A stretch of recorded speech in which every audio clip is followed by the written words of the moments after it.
दोस्तों नमस्कार। आज हम मैथ्स के बेसिक स्तर से शुरू करेंगे।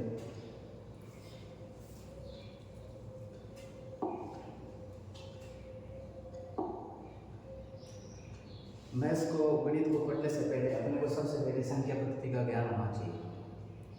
संख्या पद्धति एक सेकंड लगा कर गिनती का ज्ञान, पहाड़े होना चाहिए 25 तक, वर्ग, घन और घनमूल, वर्गमूल और सम संख्या, विषम संख्या, प्राक संख्या, पूर्ण संख्या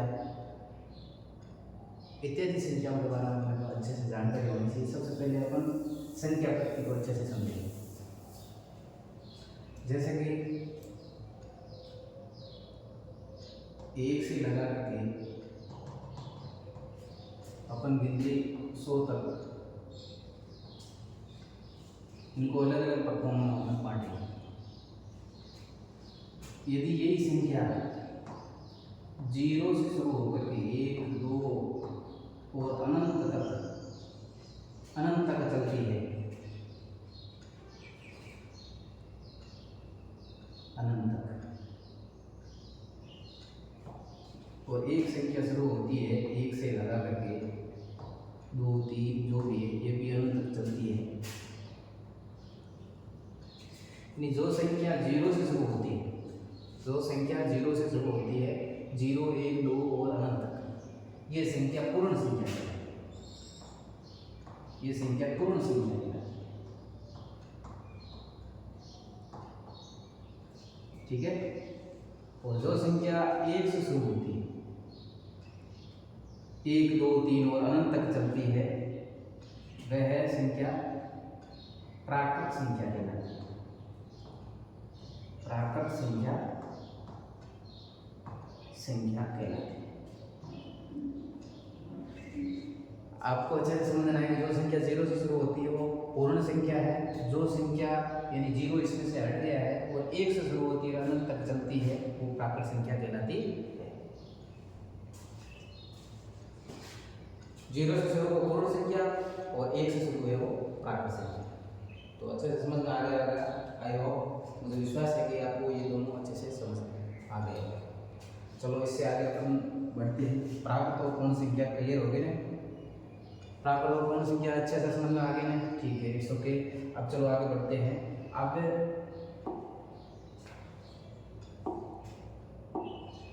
इसके बाद में अपन नेक्स्ट लेते हैं प्राकृत पूर्ण के बाद में आपको पूर्णांक।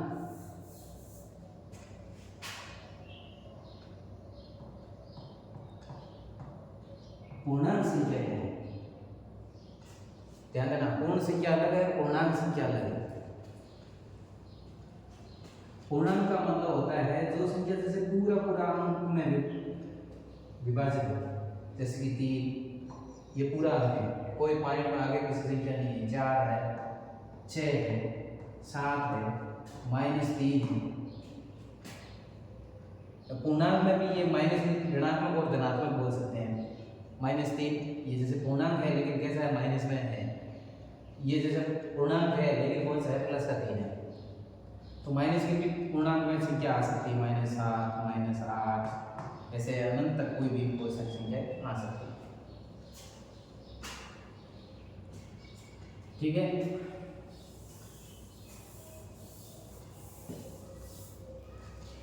अब इसके बाद में अपने को थोड़ा ध्यान देना है, फिर आ जाएगी आपकी सम संख्या।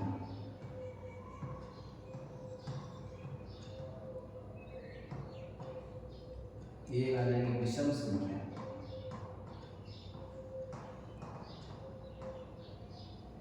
सम संख्या, विषम संख्या। इसके बाद में आपके आ जाएगी भाज्य संख्या,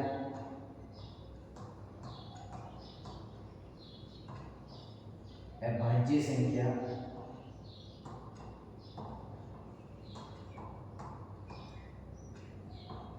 अभाज्य संख्या, सम, विषम, भाज्य, अभाज्य, इनको अच्छे से अपने समझना है। जो संख्या, ध्यान से सुनना, जो संख्या 2 से पूर्ण विभाजित हो, जो संख्या 2 से पूर्ण विभाजित हो,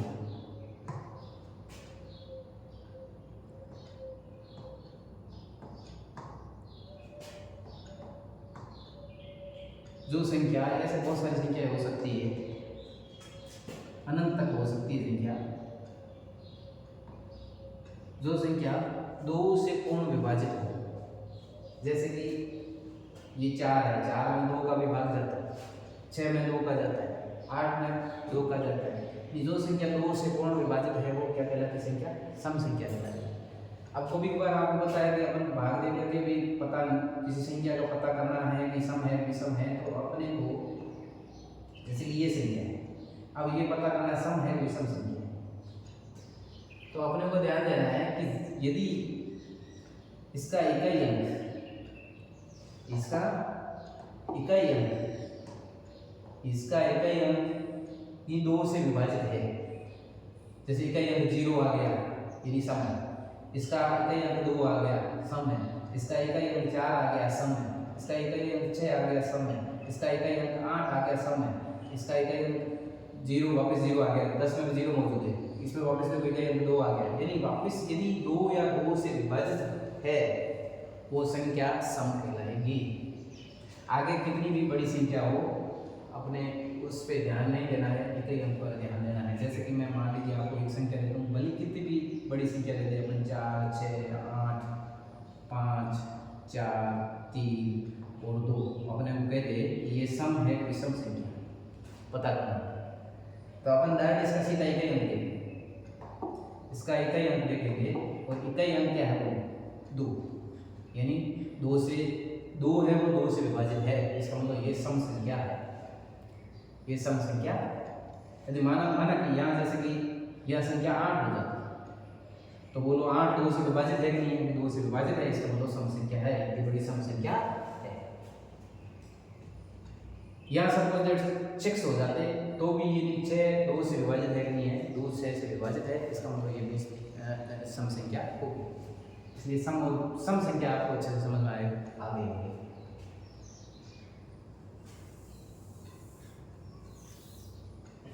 अब है आपकी विषम संख्या, बाकी है विषम संख्या। विषम संख्या जो संख्या 2 से पूर्ण विभाजित नहीं, जिसमें 2 का पूरा पूरा भाग नहीं जाता, वो सम संख्या कहलाती है। जैसे कि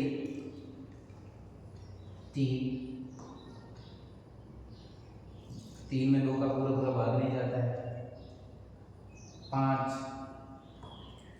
इसमें भी 2 का पूरा पूरा भाग नहीं जाता है, इसके बाद में आपका 7 2 का भाग नहीं जाता है, इसके बाद में आपका 8 नहीं छोड़ के 9 10 में 11 13 15 17, इस प्रकार से अनंत तक संख्याएं हो सकती है। इस प्रकार से यानी वे संख्याएं जिसमें 2 का पूरा पूरा भाग नहीं जाए वो संख्या क्या कहलाती है? वही विषम संख्या कहलाती है। वो संख्या क्या कहलाती है? विषम संख्या कहलाती है। अब आपकी भाज्य और अभाज्य संख्या, जैसे कि विषम संख्या की पहचान करनी हो तो पीछे आपको पता है कि पीछे जो भी संख्या, जैसे कि आपने एक उदाहरण दे दिया 3 7 8 4 और 3, ये उदाहरण दे दिया, सपोज दैट ये उदाहरण दे दिया, तो बोलो इसका इकाई अंक दे करके अपन पता कर सकते हैं क्या ये सम संख्या है? क्या सम संख्या नहीं है, ये संख्या क्या है? विषम संख्या है, जिसमें 2 का पूरा पूरा भाग नहीं जाता है। इस प्रकार से आप कोई भी उदाहरण दे सकते हो। पीछे 7 आ जाए तो भी अपन कह देंगे ये क्या है? विषम संख्या है। पीछे जैसे 1 आ जाए तो भी अपन कह देंगे कि क्या है? विषम संख्या है। पीछे 9 आ जाए तो भी अपन क्या कह देंगे? ये विषम संख्या है।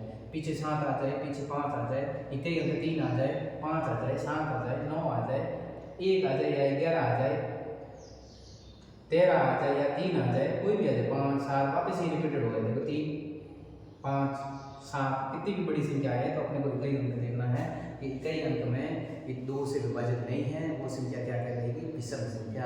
यानी जो संख्या इकाई अंक 2 से विभाजित है वो संख्या क्या कहलाती है? सम संख्या कहलाती है। और 2 से विभाजित नहीं है वो संख्या क्या कहलाती है? विषम संख्या कहलाती है। कितनी भी बड़ी संख्या अपने को दे दे, जैसे कि कोई भी संख्या दे दी अपने को सम है विषम है, जैसे 3 8 4 5 और 7, तो अपने को इसमें भी इकाई अंक देखना है। इकाई अंक क्या है? इकाई अंक देखेंगे, इकाई अंक इसमें 7 है, तो 7 है वो आपको पता है 7 2 से विभाजित नहीं है, तो ये संख्या क्या कहलाएगी? विषम संख्या कहलाएगी।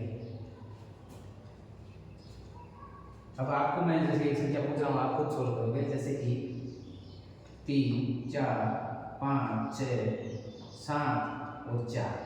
बोलो ये सम संख्या है विषम संख्या है? जल्दी फटाफट बताइए, सम है विषम संख्या है? हाँ, यानी ये संख्या कौन सी है? सम संख्या है, क्योंकि इसका इकाई का अंक है वो 4 है, और 4 है वो आपको पता है कि 2 से विभाजित है, और जो 2 से विभाजित संख्या होती है वो क्या कहलाती है? सम संख्या कहलाती है। Very good. एक और संख्या मैं आपको लिख रहा हूँ प्रैक्टिस के तौर पर, एक संख्या और लिख रहा हूँ, जैसे यहाँ लिख देते हैं अपन, ये मिटा देता हूँ।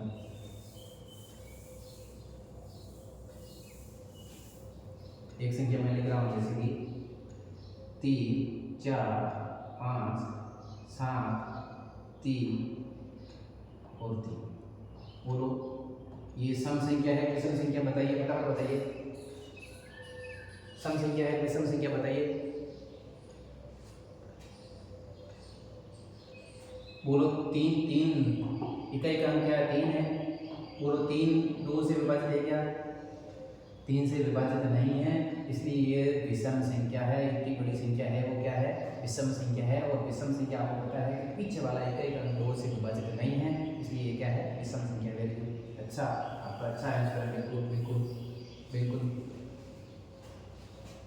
बिल्कुल सही दिया आपने।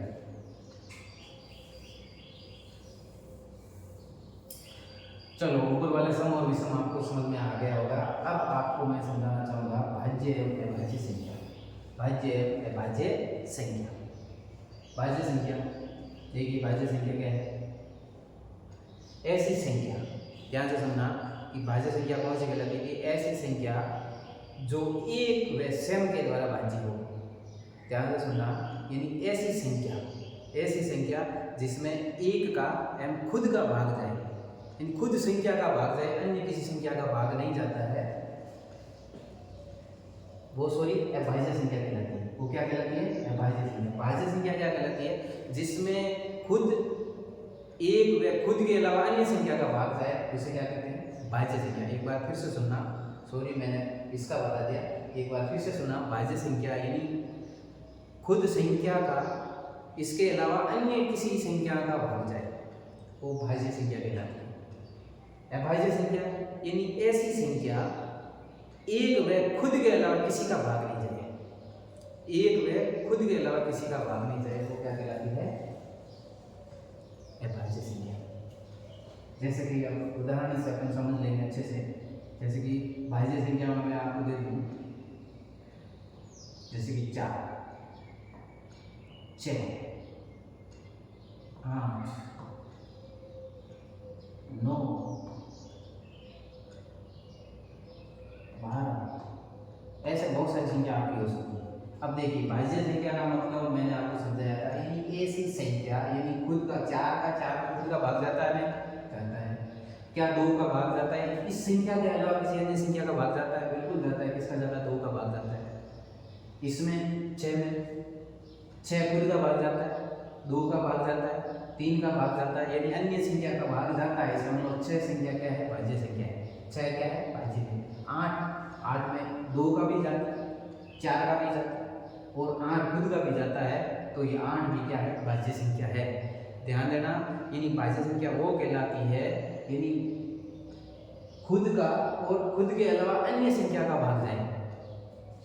9 के अंदर 3 का जाता है, 9 खुद का जाता है, यानी अन्य संख्या के तौर पर 3 का भाग जाता है, इसलिए 9 है वो भाज्य संख्या है। इस प्रकार से 12 यानी 2 का भी जाता है भाग, इसमें 3 का भी भाग जाता है, 4 का भी जाता है, और 12 खुद का भी जाता है, तो इसलिए ये संख्या इस प्रकार से अनंत तक बहुत सारी संख्याएं हो सकती है। अब अभाज्य संख्या आपको पूछे, तो अभाज्य संख्या का मतलब होता है कि ऐसी संख्या जिसमें स्वयं के अलावा सिर्फ एक का ही भाग जाएगा, या तो उस खुद की संख्या का भाग जाएगा, या फिर एक का जाएगा, एक और खुद की संख्या का भाग जाएगा, इसके अलावा अन्य किसी संख्या का भाग उसमें नहीं जाएगा, वो संख्या भाज्य संख्या कहलाती है। जैसे कि आपका 2, बोलो 2 में 2 का खुद का जाता है और 1 का जाता है, क्या इसके अलावा किसी और संख्या का भाग जाता है क्या?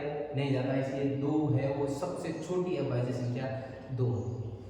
आपको कभी कभार प्रश्न पूछते हैं, एग्जाम में पूछते हैं कि सबसे संख्या पद्धति में सबसे छोटी अभाज्य संख्या कौन सी है, तो आप क्या बताओगे? बोलो भाई सबसे छोटी अभाज्य संख्या कौन सी है? 2 है।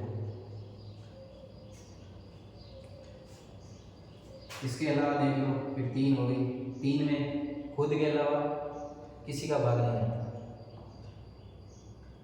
फिर आपके आ गए 5, 5 में खुद के अलावा नहीं जाता किसी का भाग। 7 किसी का नहीं जाता। 11 खुद के अलावा किसी का भाग नहीं जाता। 13 खुद के अलावा किसी का भाग नहीं जाता। 17 खुद के अलावा किसी का भाग नहीं जाता। 19 खुद के अलावा किसी का भाग नहीं जाता। इस प्रकार से अन्य बहुत सारी संख्याएं हो सकती है।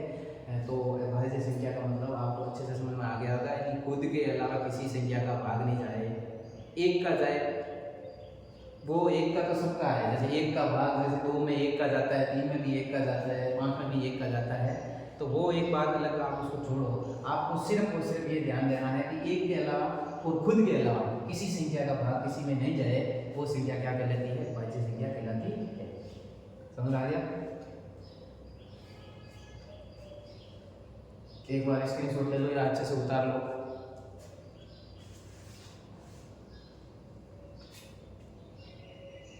अपन ने सम संख्या को समझा, यानी ऐसी संख्या जिसमें 2 है, 2 से पूर्ण जो भी विभाजित संख्या होगी ना वो सम संख्या कहलाएगी, और ऐसी संख्या जो 2 से पूर्ण विभाजित नहीं है वो विषम संख्या कहलाएगी। भाज्य संख्या ऐसी संख्या जिसमें खुद के अलावा अन्य संख्या से विभाजित हो वो भाज्य संख्या कहलाएगी। ऐसी संख्या जो एक व खुद के अलावा किसी का भाग नहीं जाए वो क्या कहलाएगी? भाज्य संख्या कहलाएगी। ये इतनी सारी बात अपन ने समझी है। इससे पूर्व अपन ने समझा था पूर्ण संख्या क्या कहलाती है? 0 से शुरू होती है और अनंत तक चलती है। और प्राकृत संख्या क्या कहलाती है? 1 से लगा करके अनंत तक चलेगी, उसे प्राकृत संख्या कहते हैं।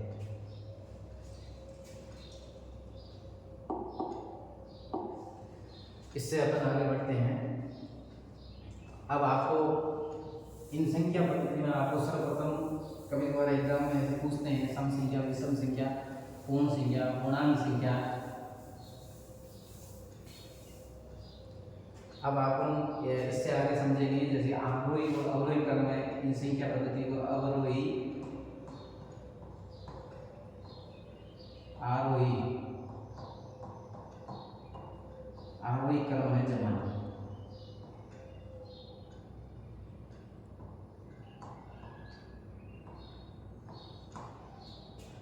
अवरोही है, आरोही क्रम में जमाना। संख्या को आरोही और अवरोही क्रम में जमाने का तरीका भी अपने कभी कभार आपके रीट में जो साइंस मैथ्स के जो एग्जाम होता है उसमें, पटवारी में, ग्राम सेवक में, आरोही अवरोही क्रम में, और छोटे मोटे बहुत सारे एग्जामों में, और फर्स्ट पेपर में भी ये आरोही अवरोही क्रम में संख्या पद्धति को जमाने के क्वेश्चन बहुत बार पूछा जाता है। इसलिए इस आपका जो क्वेश्चन जो बनने का तरीका है संख्या पद्धति से वो यहीं से शुरू होता है।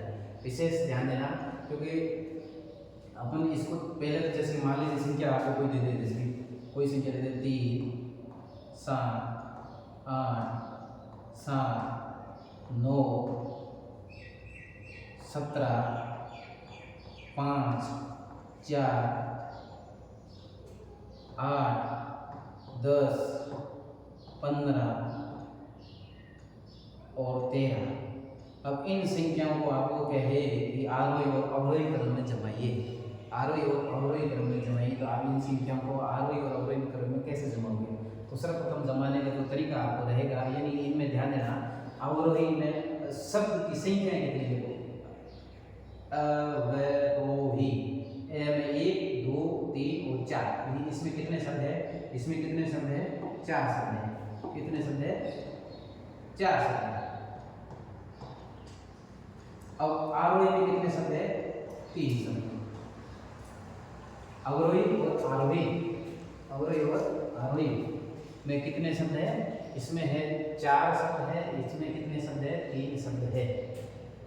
यानी 3 शब्द यानी छोटी, इन 3 छोटा है 4 बड़े हैं, यानी 3 छोटे हैं और 4 बड़े हैं। तो 3 यानी अवरोही क्रम में पहले छोटी संख्या से बड़े की ओर बढ़ना है। नाम छोटा तो छोटी से शुरू, नाम बड़ा तो बड़े से शुरू। नाम छोटा तो छोटे से शुरू और नाम बड़ा है तो बड़े से शुरू।